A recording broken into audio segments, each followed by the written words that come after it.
Ela me ligou tremendo, a voz entrecortada pelo barulho da tempestade.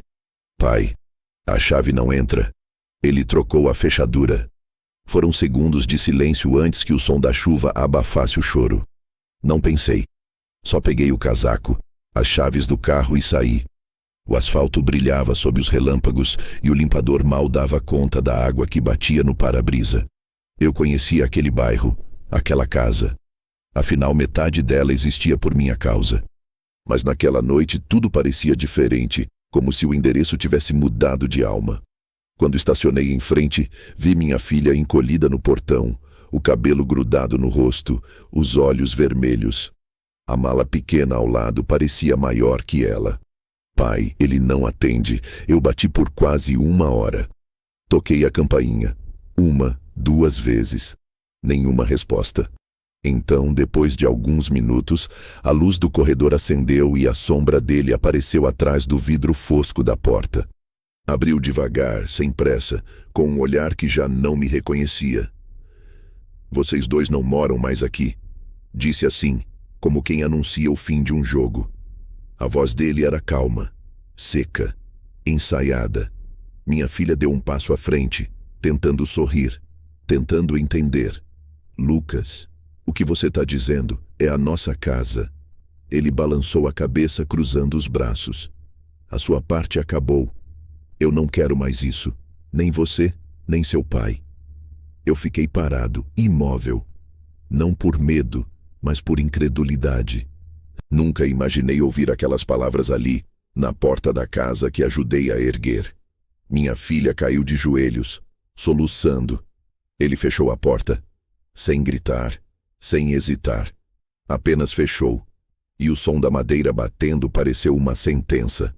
Ficamos sob a chuva, sem abrigo, até que o relâmpago iluminou o portão de ferro e percebi o detalhe que me fez gelar. A fechadura era nova. Ele não mentia. A casa já não nos reconhecia. Peguei minha filha pelos ombros e a levei até o carro. Ela tremia, repetindo frases quebradas. Eu não sei o que fiz, pai. Ele mudou de repente. Eu não respondi. Liguei o aquecedor, estendi meu casaco para ela e fiquei olhando o vidro embaçar. Por dentro, uma mistura de raiva e frieza começava a crescer.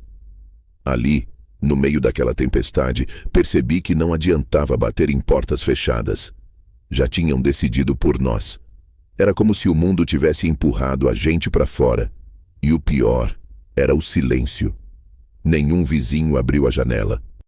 Nenhuma luz se acendeu, só o som do trovão e da chuva sobre o teto do carro.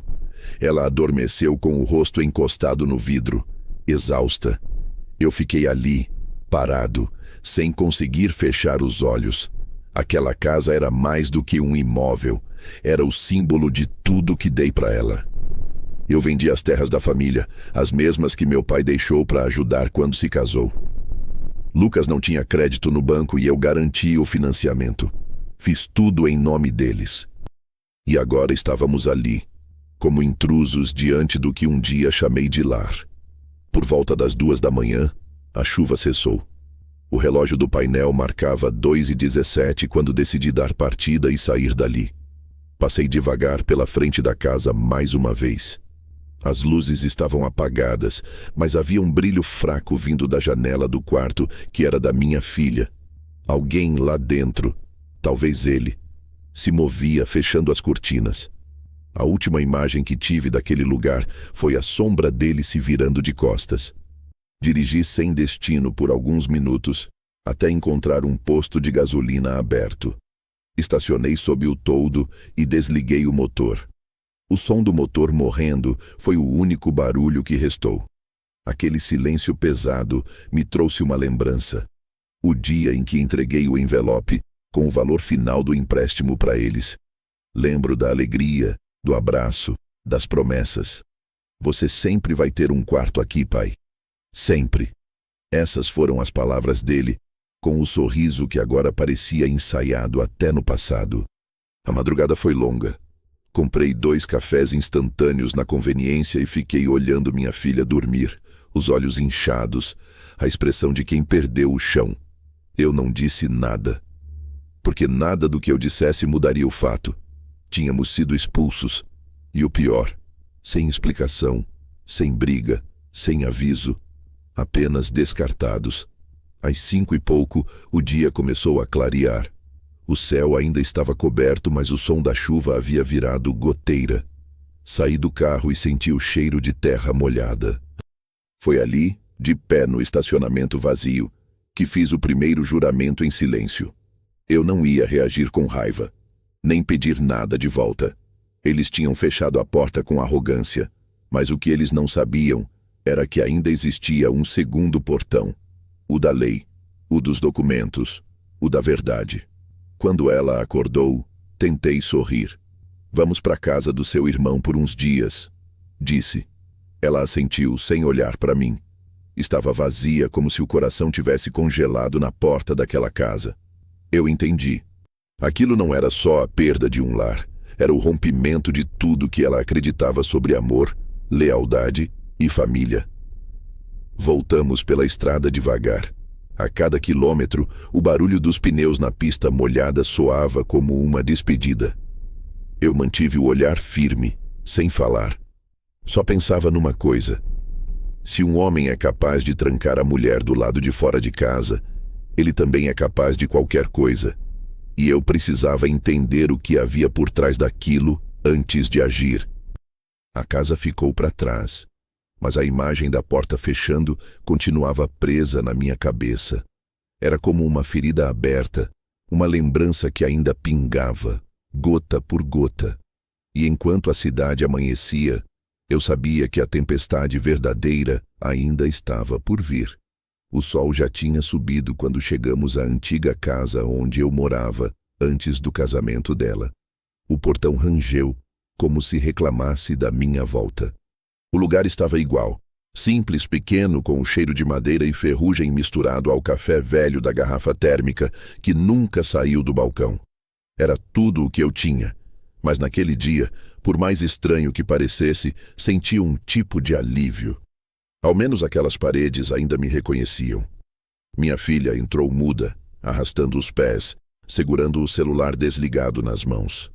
Ela não chorava mais. Parecia que o corpo dela tinha esquecido como. Eu preparei café, como fazia quando ela era criança e vinha da escola com os olhos inchados por alguma briga de adolescência. Só que agora era diferente. O que se quebrou não se conserta com açúcar e palavras. Pai, eu não entendo, murmurou finalmente. Ontem ele estava normal. De manhã me deu um beijo, saiu para o trabalho e à noite, como se fosse outro homem. Eu me sentei à frente dela e esperei. O silêncio é um tipo de espelho. Às vezes, quando você não diz nada, a pessoa acaba se vendo de verdade. Ela desviou o olhar e continuou. Você acha que ele planejou isso?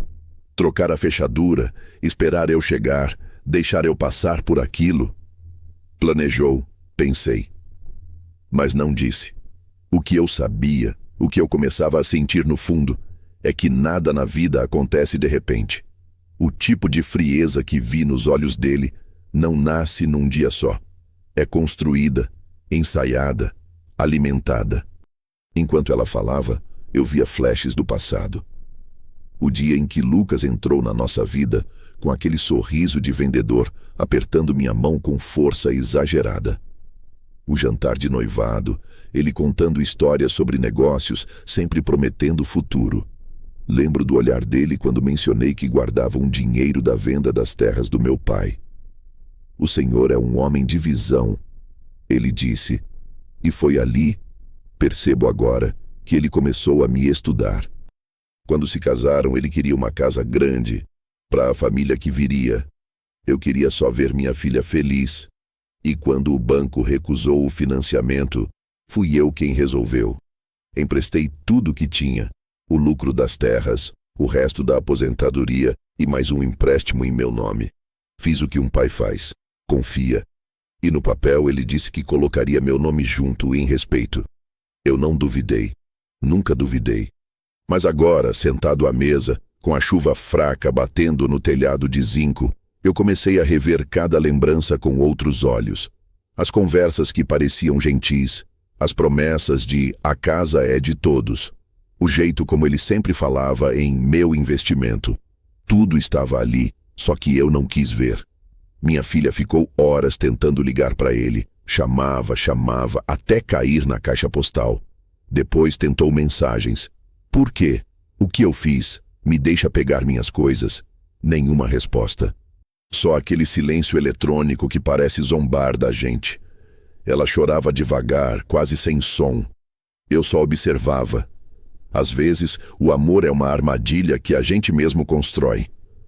No fim da tarde, ela subiu para descansar e eu fiquei sozinho na sala, olhando a foto antiga que ainda estava na parede.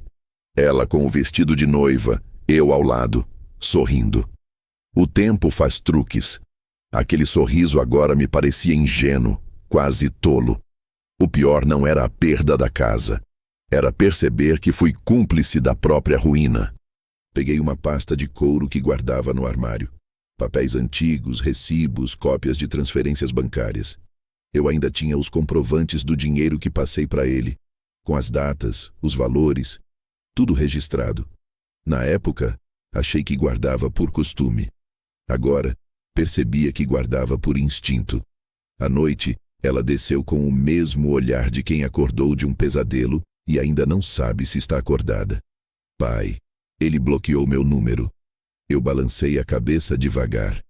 Deixa assim. Ela se assustou com a calma da minha voz. Mas e minhas coisas, minhas roupas, meus documentos? Eu respirei fundo. A gente resolve. Só não agora. Fiz um jantar simples. Arroz, ovos e um pouco de feijão. Ela mal comeu. Quando foi dormir, deixei a luz da sala acesa e sentei na poltrona, olhando o relógio da parede que batia o ponteiro como um tambor. Eu sabia que aquela noite marcava o fim de uma vida. Não só a dela, mas a minha também. Enquanto o relógio marcava meia-noite, eu voltei a pensar na casa. Aquela estrutura moderna, os móveis brancos, as janelas largas, tudo aquilo que parecia novo agora soava vazio. Senti uma coisa estranha. Pena. Pena por ele. Porque um homem que precisa humilhar outro para se sentir forte está cavando o próprio buraco. Mas eu não ia correr até lá para brigar, nem implorar. O tempo já tinha me ensinado que a raiva destrói quem a carrega. E naquele instante, percebi que o que eu sentia não era raiva, era lucidez. Abri novamente a pasta e comecei a organizar os papéis em ordem cronológica. Algo dentro de mim dizia que ainda havia uma chance. Talvez pequena, talvez lenta, mas real. Uma esperança que não vinha de emoção, e sim de algo mais sólido: o direito. Fechei a pasta, encostei na parede e deixei a casa mergulhar no silêncio. Lá fora, o vento balançava as árvores. O som era o mesmo de quando ela era menina e dormia no quarto ao lado, com medo dos trovões. Agora o trovão era outro, mas o medo ainda era dela. Naquela noite, antes de apagar a luz, olhei para o teto e sussurrei uma frase que meu pai dizia quando alguém nos enganava: "Deixa o rio correr, quem suja a água, bebe primeiro". Eu não sabia ainda como, mas aquela história estava longe de acabar. E o rio? O rio já começava a mudar de curso. A chuva tinha ido embora, mas o mundo ainda estava cinza. Na manhã seguinte, o ar cheirava a ferrugem e gasolina velha. O céu, pesado, parecia repetir a mesma pergunta que martelava na minha cabeça: como é que um homem chega a esse ponto? Minha filha acordou cedo, com o rosto inchado e o olhar perdido. Ficamos um tempo sem dizer nada, sentados à mesa, o café esfriando entre nós. Às vezes, o silêncio é o único jeito de impedir que o coração se quebre em voz alta. Peguei as chaves do carro. "Vamos dar uma volta", disse. Ela não perguntou para onde, só assentiu, como quem se agarra ao movimento para não afundar. Dirigi sem destino, passando por ruas que pareciam não levar a lugar algum. O som do motor era o único ruído, e dentro do carro o ar era denso, cheio de coisas que nenhum de nós tinha coragem de dizer. Estacionei num mirante afastado, onde costumávamos ir quando ela era adolescente e o mundo parecia grande demais. O mesmo lugar onde anos atrás ela me contou que estava apaixonada por Lucas. Eu me lembro daquele dia. O vento, o brilho nos olhos dela, o jeito como falava o nome dele como se fosse uma promessa. Agora ela olhava o mesmo horizonte, mas os olhos estavam vazios. Ele não era assim, pai. Ele mudou. Ela dizia isso como quem tenta convencer a própria dor de que tudo foi um erro momentâneo, um desvio. A gente tinha planos, ia abrir uma pequena empresa, viajar no fim do ano. Eu não entendo. Eu respirei fundo. As pessoas não mudam, filha. Elas só param de fingir. Ela me olhou surpresa, como se nunca tivesse me ouvido falar com tanta firmeza. Você acha que ele já planejava isso? Perguntou. Eu não respondi. O silêncio foi resposta suficiente. Ficamos ali um tempo, observando as nuvens se arrastarem devagar. Ela começou a chorar de novo, sem som. Só lágrimas escorrendo pelo queixo. Estendi a mão e segurei a dela. Foi quando percebi o quanto ela tremia. Não era só o frio, era o medo. O medo de não saber mais quem era, de perder o chão. Eu entendi porque eu também estava com medo. Só que o meu era diferente, o medo de perder a calma. Quando voltamos para a estrada, ela adormeceu no banco do passageiro. Eu dirigia devagar, olhando de vez em quando o reflexo dela no vidro. Ela parecia pequena, frágil, e naquele instante senti uma coisa que não sentia havia anos. Raiva verdadeira, mas não da vida nem do destino. Raiva de mim. Por ter sido cego, por ter entregue tudo acreditando em palavras bonitas, por ter confundido bondade com fraqueza. Paramos num posto de estrada. Deixei o motor ligado para manter o ar quente e desci para comprar algo para comer. Peguei 2 pães de queijo e um café fraco. Quando voltei, ela ainda dormia. Sentei ao volante. Dei um gole e senti o gosto amargo que o açúcar não consertava. Ali, naquele instante banal, entendi o que precisava fazer. Parar de agir como vítima. Eu tinha vivido tempo suficiente para saber que a justiça não grita. Ela espera. Abri o porta-luvas e tirei um envelope antigo, amassado. Dentro estavam os papéis do empréstimo que fiz quando comprei parte da casa para eles. A assinatura do banco, os comprovantes de transferência, meu nome e o dele, lado a lado. Eu sempre guardei aquilo sem pensar, mas agora aquele papel tinha o peso de uma arma silenciosa. Não de vingança, mas de equilíbrio. Minha filha acordou assustada com o som de um trovão distante. Pai, o que vai ser da gente agora? Perguntou com a voz baixa, infantil, como se tivesse voltado 10 anos no tempo. Eu a olhei com calma. A gente vai ficar bem, só não do jeito que você imagina. Ela não entendeu, e eu não expliquei. Algumas verdades precisam amadurecer antes de serem ditas. No caminho de volta, passei em frente a uma rua estreita, antiga, onde ficava o escritório do advogado que cuidou da venda das minhas terras. O letreiro ainda estava lá, gasto, mas legível. Foi ali que uma ideia começou a tomar forma, ainda tímida, mas firme como pedra. Deixei-a em casa para descansar e voltei para a estrada. A cada quilômetro, o plano ganhava contorno.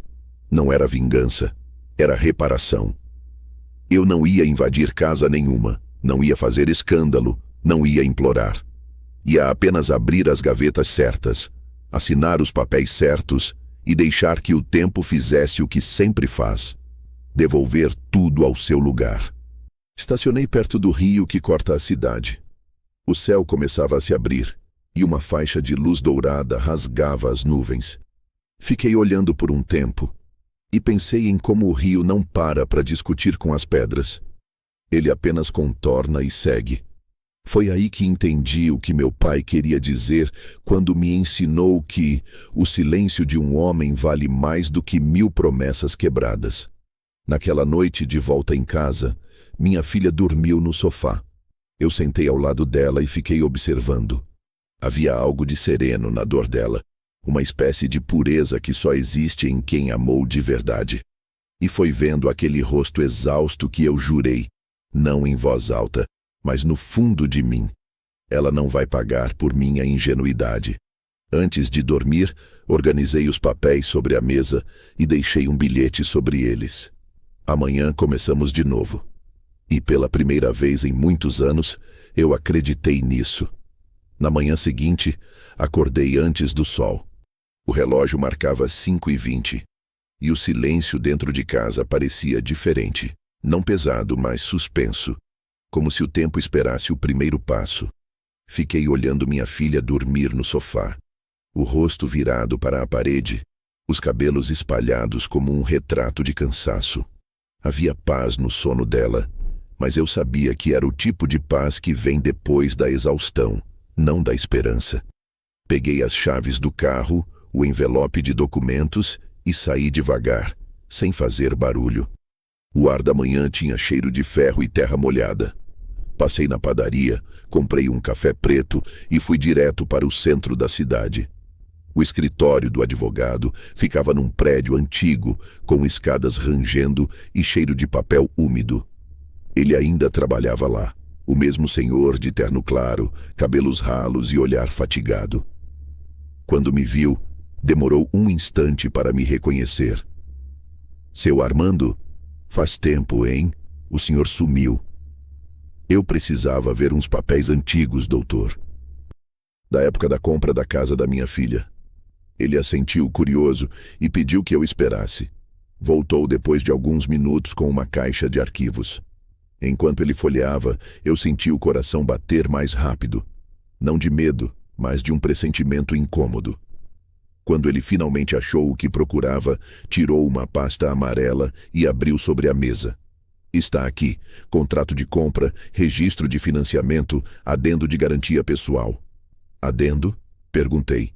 "Sim, foi incluído depois da assinatura principal, a pedido do seu genro, se não me engano. Só formalidade, segundo ele." Peguei o documento com as mãos trêmulas. No papel, meu nome aparecia como garantidor, não mais como coproprietário. A assinatura era minha, mas o texto acima dela não era o mesmo da cópia que eu guardei em casa. A caligrafia era clara, fria, legal. A traição mais perigosa de todas, aquela que se esconde atrás de cláusulas e carimbos. Mas isso é impossível. Eu assinei outra coisa. "Eu vi." Ele suspirou, tirando os óculos. "Pode ter havido uma substituição, seu Armando. Acontece, infelizmente. O cartório da época fechou. Os arquivos foram transferidos. Posso tentar buscar cópias digitais, mas o senhor sabe. Demora. Demora." Essa palavra ficou martelando na minha cabeça enquanto eu voltava para o carro.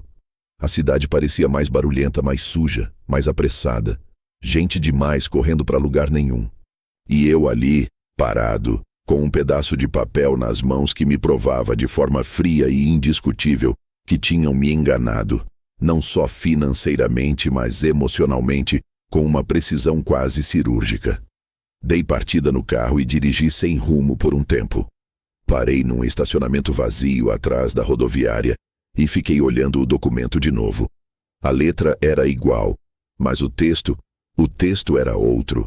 E a assinatura, embora minha, estava deslocada, colada sobre uma linha que não parecia original. Uma cópia manipulada. Ele tinha feito aquilo com calma, com cálculo.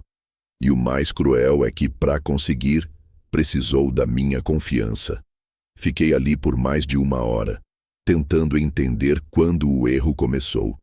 Talvez quando confundi generosidade com necessidade. Ou quando deixei que o amor de pai se transformasse em cegueira. A verdade é que os piores golpes não vêm de estranhos. Vêm de quem sabe exatamente onde dói. Peguei o celular e procurei o número do banco onde o financiamento havia sido feito. Pedi para falar com o gerente responsável pelo contrato. Depois de alguns minutos de espera, uma voz educada atendeu. Expliquei a situação. Dei meu nome, o endereço do imóvel, os dados da conta. Ele confirmou o que eu já temia. "Senhor Armando, o senhor aparece apenas como fiador do empréstimo, não como titular do bem." Respirei fundo. Então a casa não tem nada em meu nome? Legalmente não. Apenas o Sr. Lucas Ferreira consta como proprietário. Agradeci e desliguei. Fiquei em silêncio por alguns minutos com o celular apoiado no colo. A raiva veio primeiro, depois um vazio. Mas logo, por cima disso tudo, surgiu uma ideia. Se ele teve coragem de falsificar, de apagar minha parte, então ele deixou rastros. E rastros, mais cedo ou mais tarde, voltam para quem os deixou. Passei o resto do dia juntando o que tinha. Cópias de transferências, comprovantes de depósitos, conversas antigas no celular com o banco, e-mails trocados com o advogado na época. Pequenos fragmentos de verdade que, isolados, pareciam fracos, mas juntos começavam a formar algo sólido. À noite, quando voltei para casa, minha filha estava sentada na varanda, olhando para o nada. O olhar dela ainda era de quem espera acordar de um pesadelo. Sentei ao lado e ela perguntou: "Pai, você descobriu alguma coisa?" "Descobri que a gente confiou nas pessoas erradas." "Quer dizer que a casa é só dele?" "Por enquanto, sim." Ela começou a chorar, mas eu não a abracei de imediato. Esperei. Às vezes o choro precisa sair inteiro para dar lugar ao raciocínio.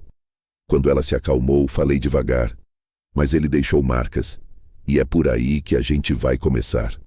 Naquela noite, enquanto ela dormia, montei tudo sobre a mesa da cozinha. Pilhas de papéis, pastas abertas, anotações.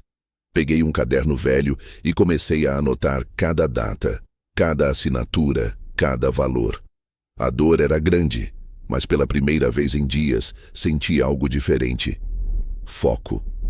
Não adiantava mais pensar em moral, em família, em perdão.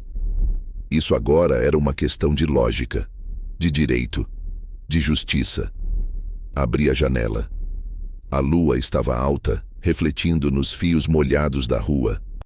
O ar frio entrou e me fez lembrar de uma frase antiga que meu pai dizia quando alguém nos passava para trás. Quem planta trapaça, colhe silêncio, até o dia em que o silêncio responde. Eu ainda não sabia como, mas comecei a entender que minha resposta não seria gritada, seria escrita, documentada. E legal. Fechei o caderno, apaguei a luz e deixei a noite me cobrir com o mesmo pensamento que me acompanharia pelos próximos dias. Ele achou que tinha me tirado tudo. Mas o que ele realmente me deu foi um motivo. 2 semanas depois, deixamos a cidade. Não por covardia, mas por estratégia. O lugar onde se é humilhado nunca deixa a gente respirar direito, e eu precisava de ar. Achei um pequeno quarto mobiliado nos arredores, perto de uma estrada antiga, atrás de um posto desativado. O tipo de lugar que ninguém nota, mas que guarda o silêncio certo para quem precisa pensar. A dona da pensão, Dona Adélia, era uma senhora de fala mansa e olhar curioso. "Só o senhor e sua filha?" perguntou enquanto preenchia o registro com uma caneta de tinta azul. "Só nós dois", respondi. Ela nos mostrou o quarto. 2 camas de ferro, cortinas gastas e uma janela que dava para o campo. Era o bastante.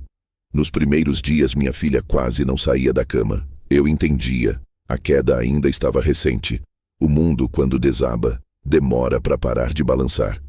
Eu, por outro lado, não tinha o luxo do descanso. Passava as manhãs na varanda, tomando café frio e olhando o horizonte enquanto minha cabeça trabalhava em silêncio. Às vezes o corpo parece parado, mas o espírito está medindo cada passo do inimigo. Durante o dia, eu fingia rotina. Ia até o mercado, voltava com frutas, varria o chão, perguntava à minha filha se queria dar uma volta. À noite, quando ela dormia, abria a pasta e espalhava os papéis sobre a cama. O barulho do papel era como o som de um relógio, que só eu ouvia. Revia transferências, cruzava datas, anotava detalhes. Descobri, por exemplo, que uma das quantias que passei para o Lucas havia sido depositada em uma conta empresarial aberta no mesmo mês, em nome de uma empresa de fachada. Anotei o nome. Pesquisei. Liguei para o contador que cuidou da transação. Usei um tom de voz cansado, quase distraído para não levantar suspeita. Só queria confirmar uns dados antigos, doutor. Ele respondeu sem desconfiança. Foi ali que descobri algo que mudaria o rumo de tudo.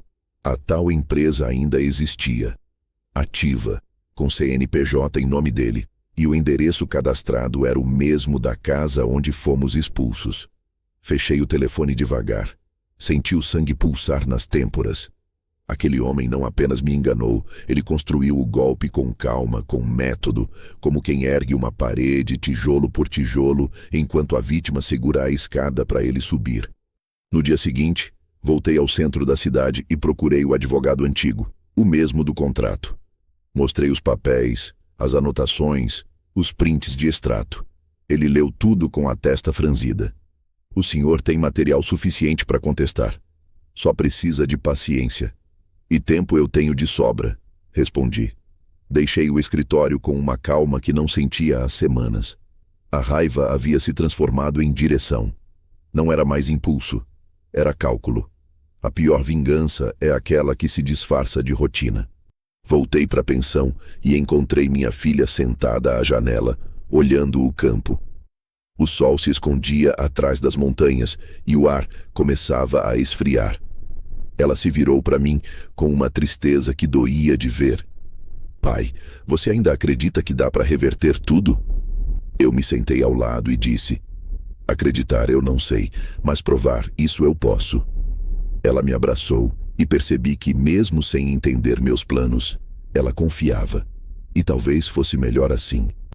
Havia coisas que eu precisava carregar sozinho, porque a dor de um homem que foi enganado pelo próprio sangue não se divide, se metaboliza em silêncio. À noite, voltei a trabalhar nos papéis. Liguei o rádio baixo, mais pelo som do que pela música. Cada linha que eu lia era um lembrete do quanto ele me subestimou. Ele achou que eu era um velho cansado, distraído, incapaz de lutar. Ele esqueceu que um homem que já perdeu tudo não tem mais medo de perder o resto. Aos poucos comecei a montar um dossiê, um arquivo simples, mas preciso com cópias de cada comprovante, cada e-mail, cada assinatura. Entreguei uma cópia ao advogado e guardei outra comigo, trancada na mala. A terceira deixei com um conhecido antigo, um corretor aposentado, amigo do meu pai. Se eu te ligar dizendo a casa caiu, você entrega isso para o jornal local. Ele riu achando que era brincadeira. Eu não ri. Os dias passaram lentos. Minha filha começou a reagir, saindo para caminhar, procurando trabalho, tentando fingir que a vida voltava ao normal. Eu a deixava acreditar nisso, porque enquanto ela reconstruía por fora, eu reconstruía por dentro. Numa dessas caminhadas, ela me trouxe uma flor do campo. É bonita, né, pai? Eu olhei para aquela flor miúda, amarela, e guardei num copo com água na janela. Toda manhã eu via ela ali, viva, resistindo ao vento. Parecia simples, mas me lembrava de uma coisa: a beleza na persistência silenciosa. Na penúltima noite antes de deixarmos a pensão, sentei na varanda sozinho, com o dossiê no colo. O céu estava limpo e o som dos grilos era o único ruído. Pensei em tudo o que aconteceu, nas promessas, nos jantares, nos abraços falsos, e percebi que, apesar da dor, algo dentro de mim estava mais firme do que nunca. A ingenuidade tinha morrido, mas no lugar dela nascia algo melhor. Propósito. Antes de entrar, olhei para o horizonte e sussurrei uma frase que meu pai dizia quando alguém achava que tinha vencido cedo demais. O silêncio é o som da preparação. No dia seguinte, antes do sol nascer, deixamos a pensão. Minha filha achava que estávamos apenas recomeçando. Ela não sabia que, no porta-malas, além das malas e dos poucos pertences, eu levava um arsenal de provas e uma decisão tomada. A partir dali, eu não era mais o velho que esperava piedade. Eu era o homem que estava prestes a mostrar o que o silêncio pode fazer quando carrega justiça nas mãos. A estrada até a nova cidade era longa e silenciosa. O rádio do carro funcionava, mas eu deixava desligado. A verdade é que certos silêncios dizem mais do que qualquer canção. A minha filha, no banco do passageiro, olhava a paisagem sem ver. O tipo de olhar que se fixa em nada, porque o coração ainda está tentando entender o que aconteceu. Quando passamos a placa que marcava o limite da cidade, ela respirou fundo, como quem tenta começar de novo. Eu sabia que esse recomeço era só uma palavra bonita. Recomeçar exige chão firme, e nós ainda estávamos pisando em areia. Nos instalamos num pequeno apartamento alugado de um conhecido do advogado. Um lugar modesto, mas limpo, com cheiro de tinta fresca e um pequeno jardim nos fundos. O tipo de casa que não pede nada de você, só oferece silêncio. E foi nesse silêncio que as vozes do passado começaram a voltar. Lembranças que antes pareciam inofensivas, mas agora tinham outro tom, como ecos de alertas que eu ignorei. Naquela primeira noite, sentei na cozinha, com uma lâmpada fraca sobre a mesa, e abri novamente o dossiê. Revi cada documento, linha por linha. Foi então que encontrei algo que tinha deixado passar. Um contrato antigo, anterior à compra da casa. O termo de reserva do terreno, assinado quando a construção ainda nem existia. E ali, no canto inferior, estava o que eu precisava. Meu nome constava como co-investidor principal, com direito de preferência sobre o bem em caso de transferência ou venda. Uma cláusula esquecida, simples, mas legalmente válida. O coração acelerou. Aquilo podia ser o início da reversão. Não uma vitória definitiva, mas uma abertura. Uma rachadura na parede que ele achava sólida. Peguei o celular e fotografei o documento. Enviei para o advogado com uma mensagem curta. Encontrei uma brecha. Preciso saber se ainda vale. Ele respondeu na manhã seguinte. Se o contrato não foi revogado, sim. Essa cláusula te torna parte legítima em qualquer decisão sobre o imóvel. Quero ver o original. Guardei o celular e fiquei parado, olhando pela janela. O sol entrava fraco, dourando a borda da mesa. Lá fora, minha filha tentava arrumar o pequeno jardim, usando uma pá velha e as mãos nuas. A cena me deu um nó na garganta. Tão jovem e já tão cansada. Ela não merecia carregar o peso da ambição de outro homem.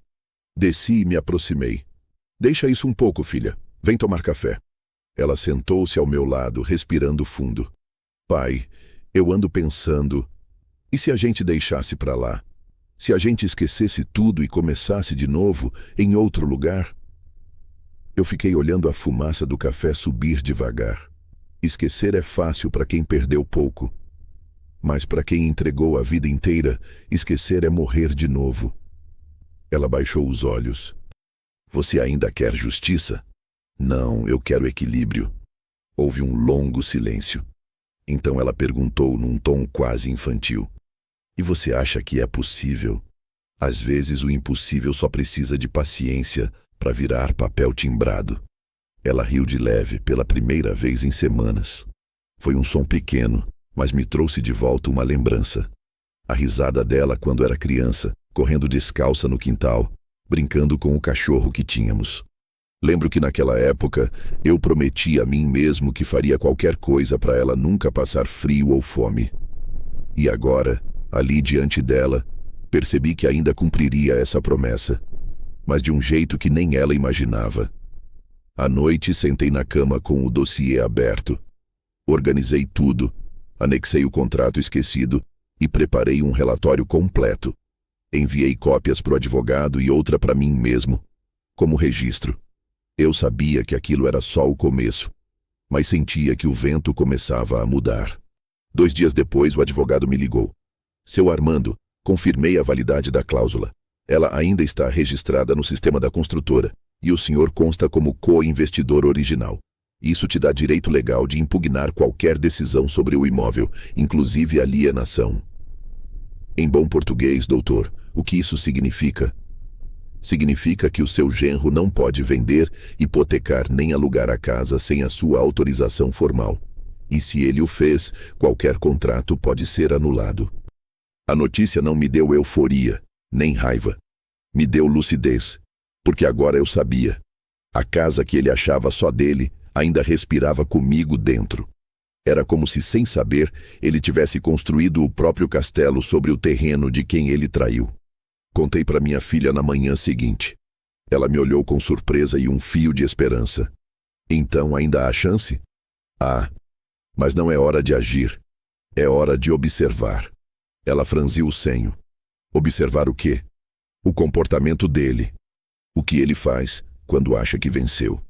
Nos dias seguintes, fiz exatamente isso. Acompanhei discretamente as redes sociais dele. As fotos, as viagens, os jantares. Ele parecia um homem em ascensão, postando sorrisos e frases prontas sobre recomeços.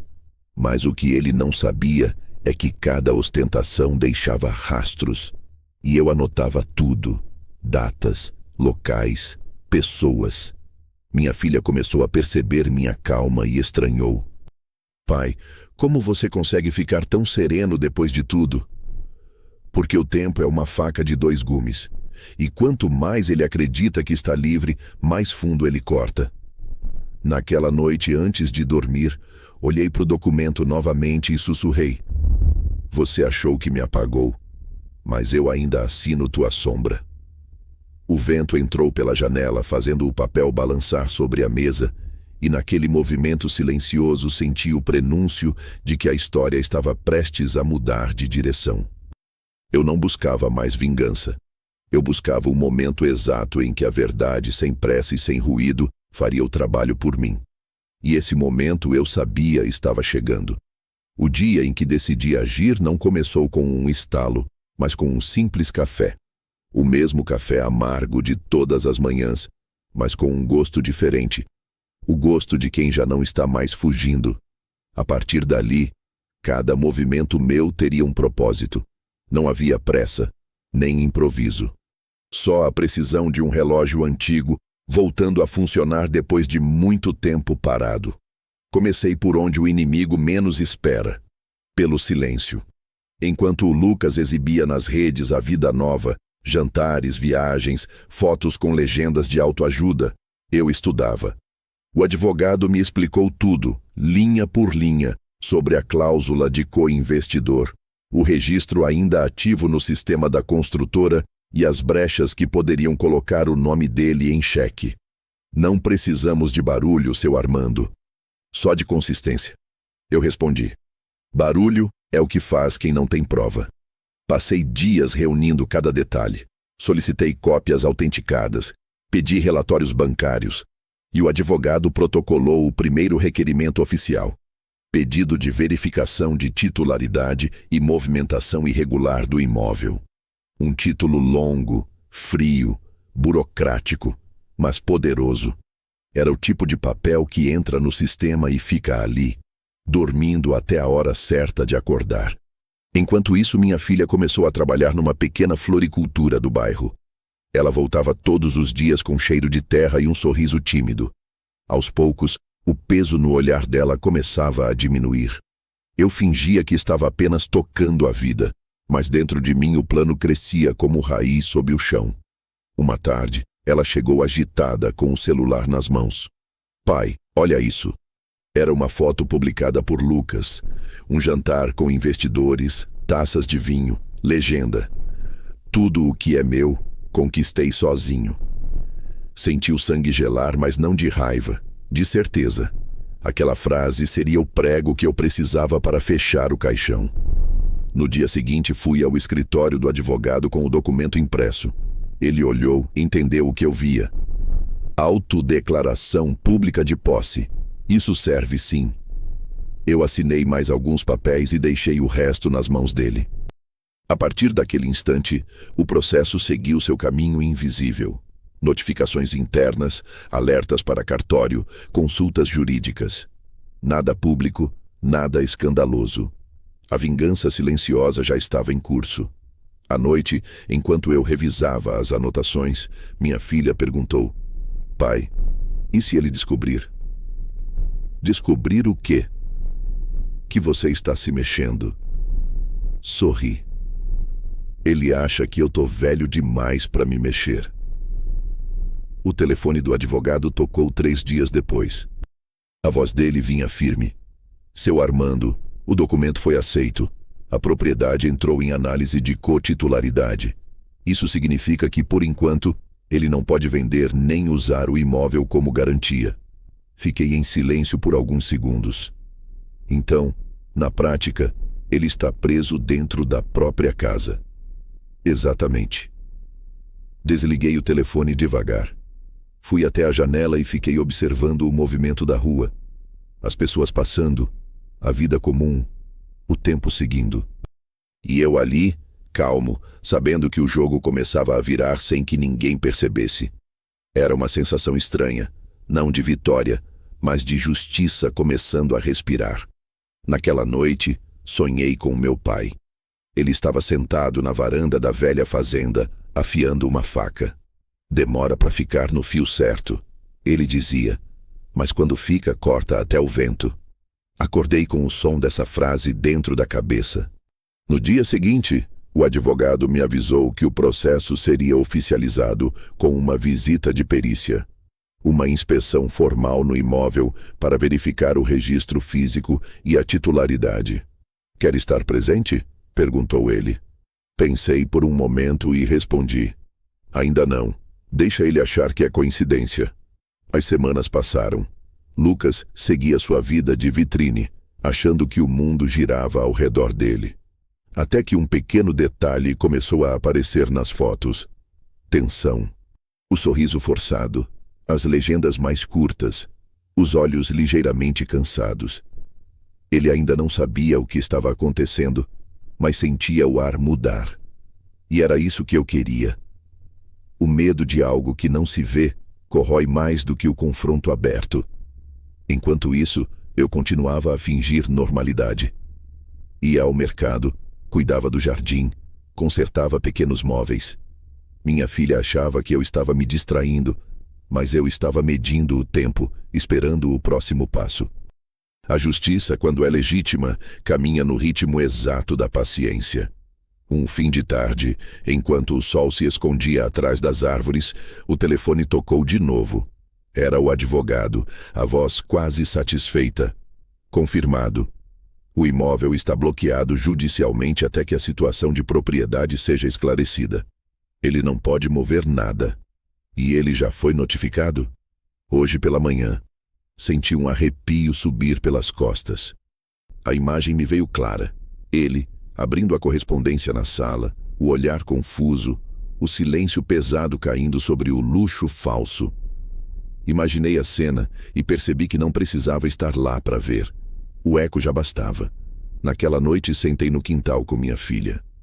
Ela olhava o céu e perguntou: "Você acha que ele vai pagar pelo que fez?" Respondi devagar, sem tirar os olhos da lua. "Filha, o erro dele foi achar que podia trancar portas que não eram só dele.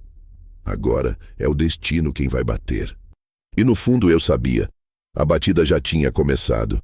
O convite não veio direto, mas por descuido. Foi minha filha quem o viu primeiro. Uma mensagem de grupo capturada por um amigo em comum. Uma daquelas correntes de redes sociais onde gente vaidosa compartilha vitórias que não existem. Jantar de celebração. Novos investidores, nova fase, casa aberta para quem acredita que sucesso é questão de visão. No topo, o nome dele, Lucas Ferreira. E o endereço, o mesmo de onde nos expulsou sob chuva e vergonha. Ela me mostrou a tela com as mãos tremendo. "Pai, ele vai fazer um jantar na casa, na nossa casa." Eu olhei devagar, sem emoção. Claro que vai. Quem se acha dono do que não é seu precisa de plateia para acreditar. Ela respirou fundo. "Você vai fazer alguma coisa?" Eu demorei para responder. "Ainda não, mas vou estar lá." Nos dias seguintes, o tempo pareceu se arrastar.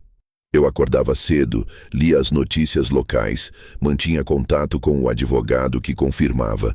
O processo seguia firme. A casa estava bloqueada judicialmente e a notificação havia sido entregue em mãos. O que significava que, legalmente, ele já sabia que não podia fazer nada, nem vender, nem alugar, nem promover nenhum evento comercial. Mas o ego de certos homens é tão grande que não cabe dentro da lei. E eu precisava que ele provasse isso publicamente. No dia do jantar, choveu de novo. Não como na noite da expulsão, mas o bastante para molhar a calçada e dar ao ar um cheiro de terra encharcada, que parecia prenúncio. Minha filha insistiu para eu não ir.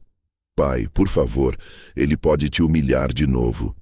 Eu olhei para ela e disse calmo: a vergonha é um presente que só recebe quem ainda deve algo. Eu não devo mais nada. Vesti o mesmo paletó que usei no casamento dela, anos atrás. O tecido já estava gasto nos ombros, mas ainda me cabia bem. O espelho me mostrou um rosto mais velho, mais firme. Saí sem dizer para onde ia. Ela me seguiu até o portão, mas não tentou me deter.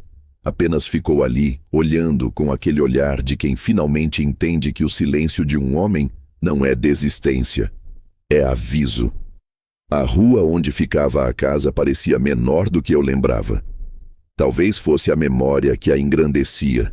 As luzes estavam acesas, música suave saía pelas janelas abertas, risadas e taças tilintando. Carros de luxo estacionados em fila. Parei um pouco mais abaixo, sob uma árvore. Da calçada podia ver parte do jardim iluminado, o mesmo onde plantei as primeiras roseiras quando eles se mudaram. Agora, havia vasos caros, luminárias e uma placa discreta no portão. Evento privado. Esperei. Não queria entrar, só observar. Cada riso que vinha lá de dentro era uma lembrança distorcida do passado, um eco de falsidade. Então, pouco antes das 8, uma van branca parou em frente à casa. Dela desceram 2 homens engravatados com pranchetas e pastas. O motorista perguntou o número, conferiu e acenou. Eu reconheci o selo no uniforme. Departamento de Fiscalização Civil e Patrimonial. O advogado havia dito que a notificação geraria uma visita técnica se houvesse movimentação irregular.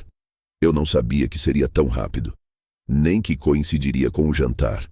Mas ali estava o destino, pontual como sempre. Os fiscais se aproximaram do portão e tocaram a campainha. Um garçom abriu, confuso, e chamou alguém. Minutos depois, Lucas apareceu.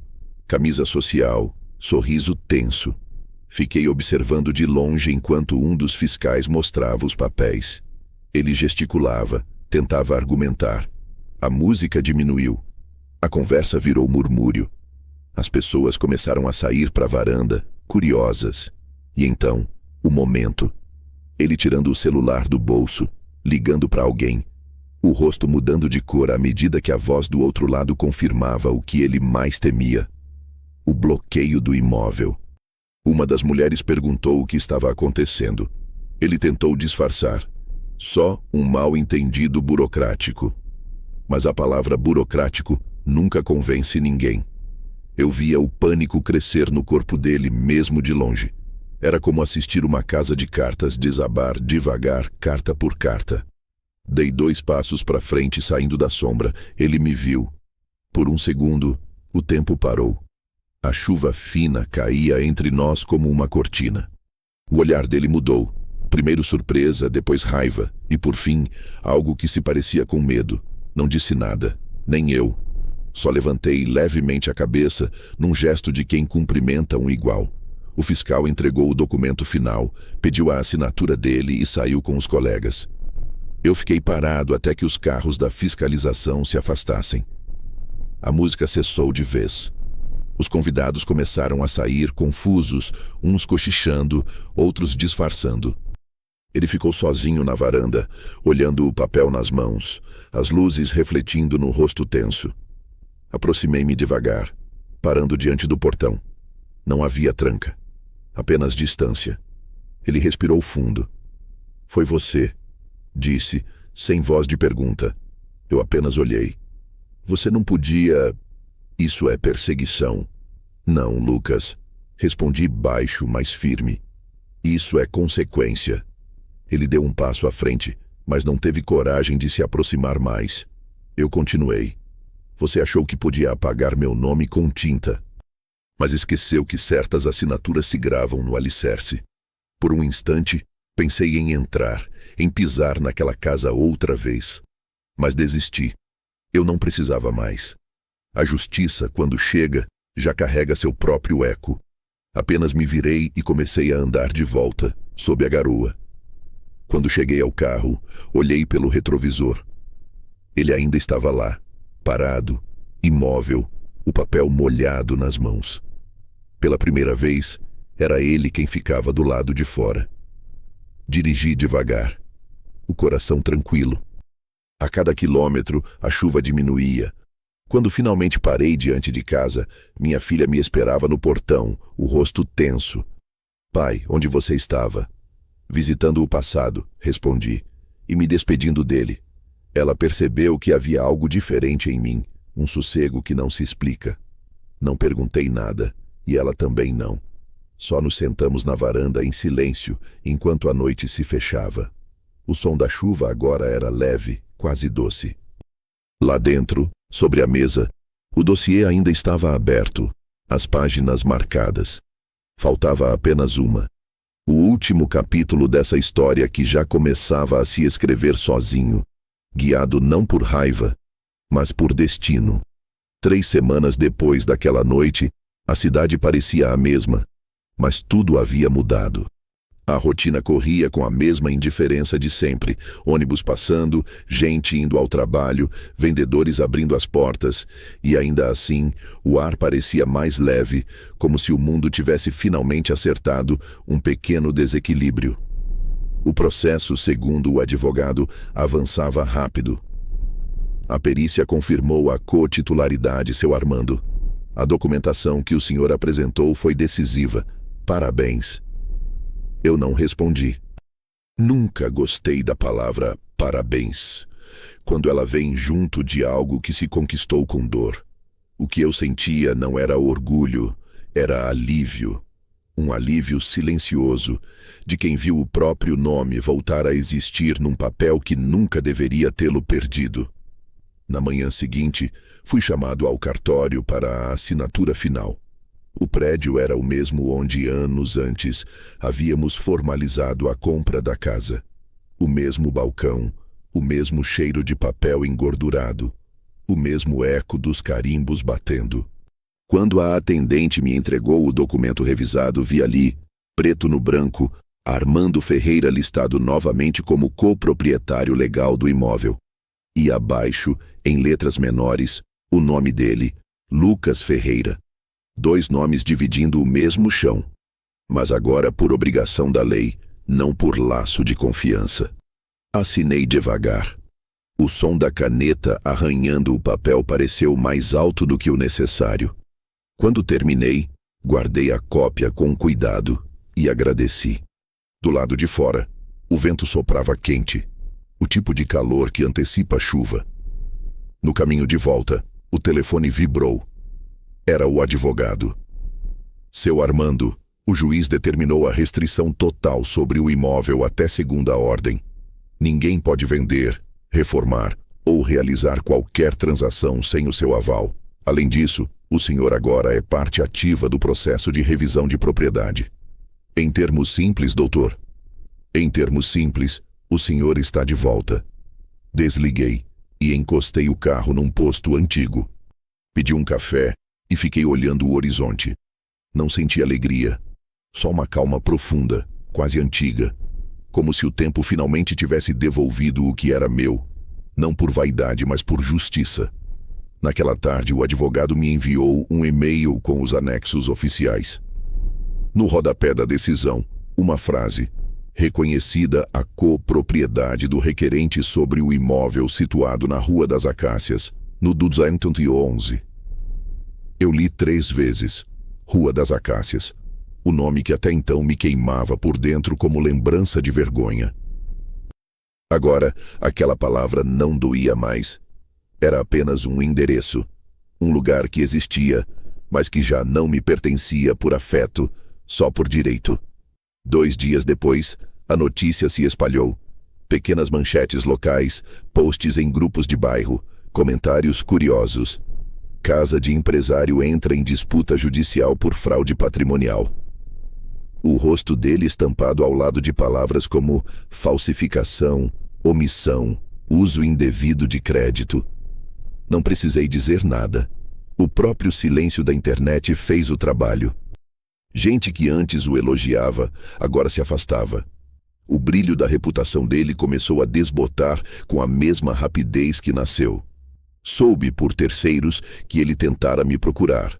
Ligações, recados deixados na portaria, até um e-mail mal escrito pedindo conversa de homem para homem. Eu não respondi. Quem tenta limpar sujeira com desculpa só espalha mais a mancha. Mas a ironia maior veio quando o advogado me enviou a última atualização do caso. O bloqueio do imóvel havia gerado a suspensão das contas vinculadas àquela empresa de fachada, e com isso, os contratos dele com investidores estavam travados. Ele, o mesmo que me expulsou dizendo, vocês não moram mais aqui, agora não tinha onde morar. Naquele fim de tarde, sentei na varanda com minha filha. O céu estava cor de cobre e o vento trazia o cheiro de chuva distante. Ela me olhou com um misto de alívio e incredulidade. Pai, então a casa agora é nossa de novo? Eu balancei a cabeça devagar. Não, filha. A casa é o que ela sempre foi. Um lugar de paredes, o lar é outra coisa.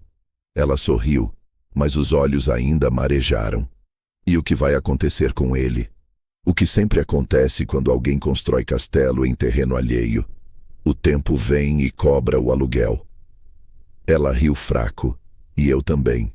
Ficamos em silêncio, observando as luzes da cidade se acendendo aos poucos. Pela primeira vez, aquele silêncio não pesava. Era o tipo de quietude que chega quando já não há nada a provar. No dia seguinte recebi uma correspondência. Envelope pardo, remetente desconhecido. Dentro, uma folha dobrada com poucas linhas escritas à mão. Você venceu, velho. Espero que esteja feliz. Eu perdi tudo. Dobrei o papel e o guardei sem raiva, sem piedade. Apenas fechei os olhos e pensei que, às vezes, perder tudo é a única forma de aprender o valor de algo. Mais tarde liguei para o advogado e pedi que iniciasse o processo de transferência. Quero abrir mão da minha parte, disse. Ele se espantou. Tem certeza? É um bem considerável. Tenho. Quero que o valor seja destinado a um abrigo municipal e ao hospital da cidade. Que a casa sirva para abrigar quem precisa. Talvez assim aquele endereço volte a ter alma. Houve um silêncio respeitoso do outro lado da linha. Entendido, seu Armando. Admirável atitude. Não é admiração, doutor. É limpeza. Desliguei. Fechei os olhos. Senti o peso de anos sair dos ombros como poeira levada pelo vento. Quando contei para minha filha, ela chorou, mas não de tristeza. Pai, você podia ter ficado com tudo. Ficar com tudo é o mesmo que continuar preso àquilo. Eu só quero o que não se compra. Ela entendeu. Sempre entendeu. Naquela noite, o vento bateu mais forte e a chuva caiu outra vez. Leve, serena. Fiquei à porta, olhando as gotas refletirem as luzes da rua. Pensei na casa, no nome restaurado, nas feridas que o tempo fechou à sua maneira. E percebi que, no fim, a verdadeira devolução não foi da casa. Foi de mim para mim mesmo. Agora, finalmente, o rio corria no sentido certo. Foram precisos meses para o silêncio deixar de ser lembrança e virar presença. A vida, quando recomeça, não avisa. Ela simplesmente aparece nas pequenas coisas. O café que volta a ter gosto, o som dos passarinhos que antes a gente não notava, o vento entrando pela janela sem precisar empurrar. Foi assim comigo e com minha filha. Não houve anúncio de vitória, nem momento de euforia. Houve apenas o que sempre vem depois da tempestade. O chão firme, seco, pronto para os próximos passos. Deixamos a cidade pouco depois da doação ser concluída. Eu não quis mais ficar onde cada esquina carregava um fantasma. O advogado cuidou de tudo e o valor que cabia à minha parte virou abrigo, tratamento e teto para quem realmente precisava. Pela primeira vez em muito tempo, meu nome apareceu num jornal, não nas páginas policiais, nem nos processos, mas numa nota pequena. Morador doa propriedade para instituição pública de acolhimento. Li a notícia e sorri sozinho. Era pouco, mas era limpo. A nova cidade ficava perto do mar. Pequena, tranquila, dessas que o tempo esquece de apressar. Alugamos uma casinha branca, simples, com varanda e um banco de madeira que rangia quando o vento batia. O som lembrava o portão da antiga fazenda do meu pai. Achei bonito. Parecia que o tempo, de algum modo, tinha dado uma volta completa, só para me deixar de novo onde eu sempre deveria estar. Num lugar sem luxo, mas com paz. Minha filha começou a trabalhar numa escola comunitária, ensinando crianças a ler. Todo fim de tarde, chegava com histórias novas, das risadas, das bagunças, das perguntas que só criança tem coragem de fazer. Eu ouvia tudo, e a cada relato via um pedaço dela voltando a viver. A mulher ferida dava lugar à professora paciente, à filha que aprendia a rir de novo. Eu, por minha vez, retomei um hábito antigo: plantar. No quintal pequeno fiz uma horta: alface, manjericão, tomate. O cheiro da terra molhada me lembrava que a vida ainda respondia quando a gente tocava com respeito. E talvez fosse isso que eu tinha esquecido durante todos aqueles anos de correr atrás de estabilidade. Que o que é nosso de verdade não se mede em escritura, mas no que floresce das mãos. Certa manhã, enquanto eu cuidava das plantas, o carteiro apareceu com um envelope. O remetente era o advogado. Dentro, uma carta curta e uma folha timbrada. A decisão final. Processo encerrado. Propriedade transferida. Caso arquivado. A assinatura do juiz no rodapé e embaixo, uma frase de praxe: sem mais pendências. Fechei o envelope devagar. Aquela expressão "sem mais pendências" parecia feita para mim. Guardei o papel na gaveta, junto com outras coisas que decidi manter. A cópia da escritura antiga, uma foto da casa antes da reforma, o primeiro rascunho do dossiê. Não por apego, mas por memória. As cicatrizes, quando guardadas com cuidado, viram mapa de aprendizado. À tarde, levei a cadeira para a varanda. O mar não dava para ver, mas o vento trazia o som das ondas. Minha filha chegou e sentou ao meu lado, com 2 cafés. Ficamos em silêncio por um tempo, observando o céu mudar de cor. Então ela disse: "Pai, você acha que algum dia ele vai entender o que fez?" Respondi sem olhar para ela: "Talvez, mas aí já não vai fazer diferença." Ela sorriu. "Sabe, eu sonhei com a casa. Tava vazia, mas as luzes ainda acesas, e no sonho você saía e fechava a porta, e depois ela simplesmente desaparecia. É assim que as coisas morrem quando deixam de doer." O sol se pôs devagar e o ar ficou frio. Entramos e ela foi preparar o jantar. Enquanto ouvia o som das panelas na cozinha, pensei em como o tempo é paciente. Ele não esquece, mas também não guarda rancor. Ele só espera a gente estar pronto para entender o motivo das quedas. No dia seguinte, acordei cedo e caminhei até o pier. O mar estava calmo, o vento suave. Levei comigo um pequeno vaso de manjericão, o primeiro que floresceu na nova casa. Coloquei-o sobre o corrimão de madeira e fiquei olhando as ondas.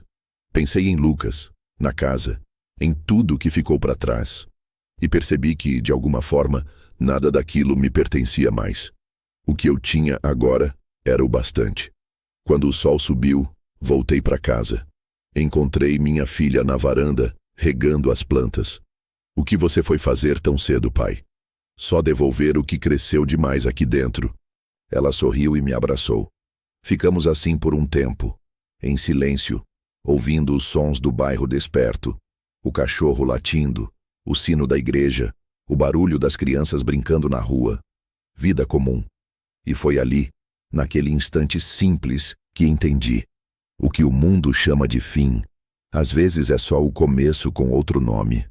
Naquela noite, antes de dormir, Sentei na cama e escrevi no meu caderno, o mesmo que me acompanhou desde o primeiro dia da tempestade. Perder uma casa foi o preço para reconquistar o lar. Ser traído foi o caminho para aprender o valor do silêncio. E o silêncio é o único som que a justiça realmente entende. Fechei o caderno, apaguei a luz e deixei o vento entrar pela janela. Do lado de fora, o mar respirava, constante, calmo, eterno. E eu, pela primeira vez em muito tempo, também respirava com ele. Fim.